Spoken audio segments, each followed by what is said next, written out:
Isn't it a weird mixture? You become a new mom or you become a mom to a new baby and boom, the exhaustion is just so real. And this might be your first time caring for a baby or being up in the middle of the night doing feeds, changing diapers, or just even trying to decipher what does that cry mean? Or it might be your second or third baby and you've never done the baby thing without also being able to really recharge during the day because you're chasing around busy toddlers, or maybe this is the first time you've come home and you've been responsible for the kids all day. It just might be a new season in one way or the other. It can be easy to lose our joy as a new mom when sleep deprivation just gets this hard. Today, I'm going to show you how to handle new mom exhaustion without losing your joy. If you're new here, my name is Lana. I'm a mom of 5, and I help new moms who are living in a state of overwhelm and sleep deprivation just transform into the capable, faithful, and peaceful mothers they have always longed to be. If that is you, I would love for you to hit subscribe. And before we dive in, I know I'm talking to new moms in this video, but just in case you also happen to be pregnant, you're exhausted and you're losing your joy because you're just feeling so spread thin, I want to let you know I have a free workshop that helps women transform their whole birthing experience. After 5 natural births, I have learned some game changers that I really want you to know, so the link is down below. I can remember bringing my first baby home 11 years ago and being so overwhelmed by just trying to learn how to breastfeed, how to get the baby to sleep, knowing how much they should sleep, when they should sleep, and just feeling very exhausted and inadequate by all of my limited knowledge and experience with babies. Then there was the challenge of taking care of myself as I healed from birth, feeling so hungry because of breastfeeding. I don't know if you know that feeling, but just like, the hunger is real when you're breastfeeding. And the dread of trying to figure out how I was going to be able to leave him when I went back to my job of being a college softball coach. So this was just a really humbling time for me. I was so thankful and excited to be a mom, but I felt bombarded by all the choices we have to make as a new mom and not understanding how to just really tune into that maternal instinct that God had given me. There was this real clash inside of me because while I was deeply inexperienced, I still really wanted to get things just right. I wanted to get things just right from a sleep perspective, breastfeeding perspective, all the perspectives of just having a brand new baby. I wanted to get things just right because I think the deep down lie perhaps I was believing is that if I could get things just right, I could somehow sidestep the suffering of motherhood. So I would love for you to tell me down below, have you felt this clash of wanting to get things just right and having lots of opinions around you, yet feeling deeply inexperienced? Because I think it was almost like a crippling feeling because a lot of people had a lot of opinions and maybe some experience, but I felt so inexperienced that it left me feeling just paralyzed a little bit. So I had people around me telling me that if I followed this certain method or that method, I could get my baby to sleep through the night ASAP. But my situation uniquely was that I was living in a 1-bedroom back house in LA, feeling an instinct to keep my baby close to me, and this led to a lot of anxiety that I was doing everything wrong. I know this overwhelm and exhaustion well, and I want to share some help and some hope for you as a new mom, because maybe you can resonate with some of that, and maybe you're feeling just as exhausted as I was, or a little bit overwhelmed too. So let's walk through some common struggles for new moms and how we can keep the joy just front and center. One of the most common struggles for new moms is overwhelm and decision fatigue. And the bad news is that this struggle doesn't really go away. In fact, it kind of morphs over time. And I am no longer overwhelmed by taking care of a baby, but at the same time, now I'm overwhelmed a little bit by keeping up my home and all the meal prep for having 5 kids and caring for a baby while I also homeschool my big. So, the overwhelm starts to morph and you can look back and think, well, how was I overwhelmed taking care of one baby? But I had never really done that before. And this is what I can say to the newish mom. The first step is to slow the input down. You may have input coming in from family, well-meaning friends, social media, and all the parenting books. And this is a lot of input. Here is some really freeing news. There are a lot of really good ways to be a mom and get great results. I wish I had known that. I thought there was just one right way, and I was looking for that one right way. Actually, the Bible leaves a lot of gray area when it comes to parenting and to mothering. And sleep training is not gospel, for example. I'm not completely anti-sleep training, but I think some people treat it like it's gospel. And so what I want to say, with so many pieces of input coming in, it can easily lead to us watering down these like motherly instincts that we have and drowning out what the Lord might be trying to say to us as mothers, because we can't get quiet enough to really listen to that still small voice. And not at all to sound like I think I'm better than anyone. We're all on our journeys, but being off of Instagram for more than a year has been one of the best decisions I've ever made for my motherhood. I had no idea how much social media was bringing in just voices of shame and confusion and comparison into my life. And yes, there are some really great things about Instagram. I love talking to some of my friends. I love seeing what they were doing, all the things. I even learned a lot from Instagram. But all in all, I think I traded up by just walking away from that input in my life, especially in a season where I already have so much input coming in from simply my kids' voices. Then there's the issue of family and friends with lots of opinions. And one thing that's been really helpful is just remembering that God gave my children to me and that they are His first and foremost. I really think it can just be really wise, especially for the people close to us, like our family, to hear them out and to thank them for their thoughts and opinions, because typically it's coming from a place of love. But at the end of the day, I'm going to have to answer to the Lord for how I parent my kids. So it was freeing just to rebuke the need to please others with my parenting choices. You know, I'm just trying to live for the audience of one, the audience of the Lord in my mothering. And it just is very freeing to not feel like I have to please everybody. I can't please everybody and also please the Lord. So just mothering with the audience of one. And then let's talk about, there are inputs that have been absolutely invaluable in my mothering journey. The input of an older, wiser woman who I trust and admire and I respect. And I look at the fruit of her life and the fruit of her mothering, and it's winsome and it's beautiful. Having women like this speak into my mothering has really called me out and called me up in ways that I never could have imagined. This makes me think of the verse Titus 2:3-5. Older women are to be reverent in behavior, not slanderers, not slaves to excessive drinking. They are to teach what is good so that they may encourage the younger women to love their husbands and to love their children, to be self-controlled, pure, workers at home, kind, and in submission to their husbands, so that the Lord's word will not be slandered.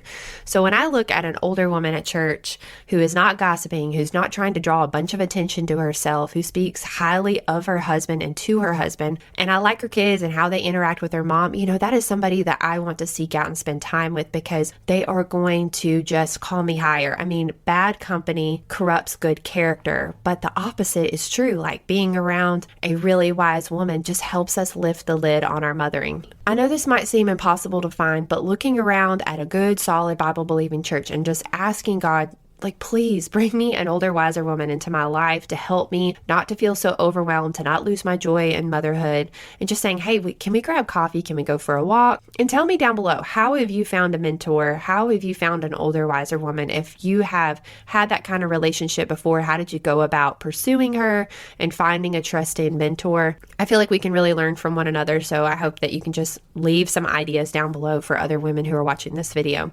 And if we think about mentoring in this way, it can be such a gift also to the older, wiser woman too, because it's helping her fulfill her calling in her life of being a guide and a mentor. And truthfully, I think being the guide is one of the most rewarding places to be. They've already gone through these hard, exhausting days of being a young mom. And if we can be wise and glean from them, maybe we can sidestep some suffering, not all, but some. And like I said, some things I've learned from older, wiser women are, wow, there's a lot of really good ways to be a good mom. Like, homeschool isn't the only way. I know some really great moms who sent their kids to school and they still kept Jesus first in their life and in their mothering. Some other things that have been helpful is just to keep my Bible out on my kitchen counter or by my bed as often as I can, and just try to get in the Word as much as I can. And like I said, living to please God first above trying to please family or friends, or focusing on getting it just right. And that's where removing social media has been so helpful, because it helps me step away from all those social media standards and just boiling it down, just getting quiet with the Lord and the motherly instincts He gives us. I mean, especially if we have accepted Jesus as our Savior, He gives us the Holy Spirit. He is guiding us. He is helping us, and limiting these outside sources of input that perhaps are overwhelming our brain, and, almost analysis by paralysis, like getting too much input into our minds can make it hard to think clearly. It's been a big help. And I think you'll see that it won't drain you so much as a mother. So let's talk about postpartum health and how that can be a real trial. This might be your first time being home alone for extended periods of time. And this was a real challenge for me personally as an extrovert. The truth is that we are made to be needy and needed at some points in our life. And so we need relationships in our life to be a healthy person, but also women uniquely are just made extra relational. So finding a small group of women was really big for me. Actually, when I had one baby, a really pivotal decision I made was to start going to this small women's prayer meeting that met on a Wednesday at my church out in California. What you will find sometimes at a prayer meeting is it will attract a lot of older, wiser women.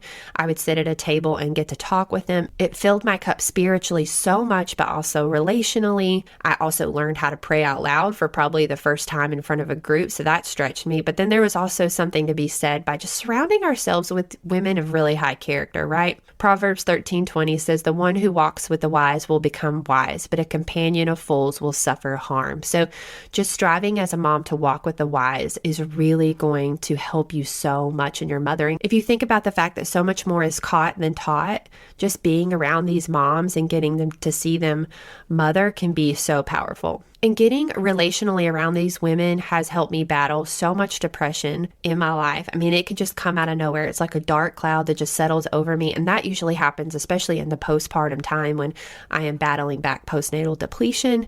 And so if you have felt that way too, I mean, I'm telling you, so much can be helped with depression as far as just getting a good workout or going for a walk, but also getting to spend time with another wise woman, not a woman who drains you, but somebody who breathes life into your life. That can help so much with that postnatal depression and depletion. And speaking of postnatal depletion, our bodies may have just grown a baby, birthed a baby, and could be also sustaining a baby. And this is a lot on our bodies. I think we take it for granted. This can be a real struggle, and it can feel like, we're sucking all the nutrients out of our body, and it feels like sometimes it's sucking the joy as well. I did not understand how important it was taking care of myself nutritionally after having my first 3 pregnancies. And now something I do to support myself is, I just keep taking my supplements, keeping them on board even as I'm breastfeeding. I don't always have the time and the bandwidth to eat perfectly. I mean, I don't think anybody does.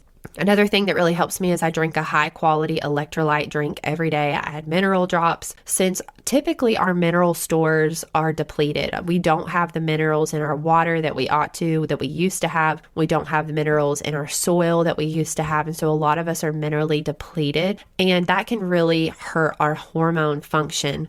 So finally, I take a green probiotic powder once a day. I take Live It Up. AG1 is also really good. I've taken both of those. So getting that inside of my body, I'm getting probiotics, I'm getting greens in my body, all of that. And a big one, I'm telling you, this is a big one, is to eliminate as much white flour and sugar from your diet as possible. Those two things actually pull energy from your body. Your body has to pull minerals just to be able to break it down. Sourdough is certainly better, but I think what can typically happen when we're really hungry and we're really tired is to live on carbs, but that's actually just really going to hurt our energy, even though it feels like that quick energy. And also limiting caffeine, trying not to drink a lot of caffeine. For me personally, after 1:30 just helps me to be able to sleep at night. Sleep isn't just like a part of health. I think it's the foundation of health.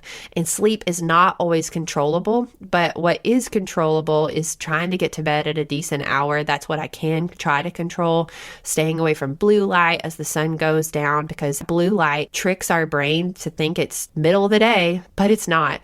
And just not consuming caffeine late in the day. Those are the things I can control. I cannot always control a baby waking up in the middle of the night. And so sometimes I think we can feel like, oh, that baby would just sleep, but maybe we're staying up late scrolling. Maybe we're not having good sleep habits that help our bodies land the plane and go to bed. So tell me down in the comments, how have you battled postnatal depletion? How are you keeping your mineral uptake? I just really want this to be an environment where we can learn from one another. I know that there could be some seasoned moms who are listening to this video. So tell me down below, what's helped you? What have you found to be really helpful? Personally, I find that if I can do these simple things, it is just much harder for me to get in that super dark place of postnatal depletion and exhaustion. Just trying to control the controllables and just letting the rest be what it is, knowing that God will sustain us as mothers and care for us as we take care and tend to these precious souls. My last key to keeping the joy, and probably the most important, is to just do the right thing with the hard parts of being a new mom. We all have struggles in motherhood, and the struggles just, they morph through the seasons. They're not always the same struggles, but no matter what season we're in with motherhood, there's going to be discomfort. There's going to be pain. I know that can sound a little dark and morbid, but it's true. We're all walking through our own thing, and it's easy to start feeling sorry for ourselves and to blame others for our pain. But the best thing we can do, in my opinion, is to just draw a circle around ourselves and just to be faithful in all the ways we know that we can be to the Lord. Sure, if we can change something, we should. If it's bothering us in motherhood, then, maybe we should change the schedule, or we should change some kind of controllable. But then at times, there's not something we can change. And it's just a gravity situation. We've got to do the right thing with that pain and not feel sorry for ourselves or blame others or just turn into a mean mama, And if we allow the Lord to use these really hard parts of mothering, I really believe this is part of the sanctification that just transforms us little by little into the mothers we have really dreamt of becoming. There is a plan and a purpose in the pain if we allow the Lord to use it. The transformation isn't always, straight up to the right. It's full of dips and valleys. We won't always get it right, but slowly, I believe we can start to grow in our capacity to be a joyful and even peaceful mother in the midst of suffering. I know that's what Jesus can help us do. So you might feel unseen in these days of motherhood, but I just want you to know the Lord sees all of your work, all of your hidden work. He sees your night feedings. He sees every diaper you change. He sees your lonely days, your sad days, your depressed days. And He doesn't promise to remove all of our suffering as mothers, but He does promise to walk with us through it if we will let Him in. And if you find yourself pregnant and tired, make sure to go check out my free birthing class to do what you can to have a better birth experience. And this whole channel is truly here to be a resource for you and to help you transform into a more capable, peaceful mom that you've always dreamt of becoming. So I hope you'll stay and hit subscribe. If you want another video to help you on your motherhood journey, consider checking out my video, 30 Ways to Enjoy the First Year. Sending love your way, mama, and I'll see you again in the next video. It's so unnecessary dwelling about the past, 'cause I know that God is good. He led me to where I'm at. Sometimes I feel like giving up, you're giving in, but everything happens for a reason. It won't always be blue skies ahead. Sometimes you might need a helping hand, just like iron sharpens iron, making me stronger, calling me higher. When we come together, just like iron sharpens iron, making us stronger, calling us higher. When we're helping each other, we're growing together.